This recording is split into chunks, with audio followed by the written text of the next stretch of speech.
Munosabatingizni qaytadan boshlamoqchimisiz? Keling, bir narsani tushuntirib beraman. Ko'p odamlar aytadi, orqaga qaytib bo'lmaydi. Yana bir urinishdan foyda yo'q.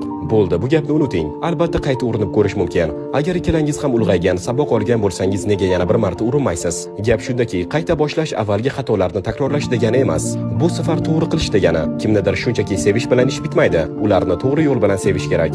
Bu har kuni sodiqlik, hurmat va harakat bilan sevishdir. Faqatgina ko'ngilxushlik paytida emas. Ikkalangiz ham shu yo'lga chiqishingiz, mehnat qilishingiz kerak. Endi sizdan so'rayman, agar siz u odam bunga arziydi deb chin dildan ishonayotgan bo'lsangiz, nega yana bir marta urinib ko'rmaysiz? Axir aytishadi-ku, haqiqiy sevgi hech qachon xato qilmaslik haqida emas. Xato qilganingda ham uni to'g'rilash haqidadir. Shuning uchun agar siz yana bir marta urinmoqchi bo'lsangiz, butun kuchingizni bering. U bunga arzishini his qildiring. Lekin esda tuting, bu bir tomonlama bo'lmasligi kerak. Ikkalangiz ham bu safar to'g'ri sevishga tayyor bo'lishingiz kerak. Chunki sevgi bu yiqilmaslik emas, balki yiqilganda ham birga turishdir. Agar tepadagi gaplarimga qo'shilsangiz, kommentariyada bitta 100 raqam emojisini qoldirib keting. Ma'lumindex kanaliga obuna bo'ling.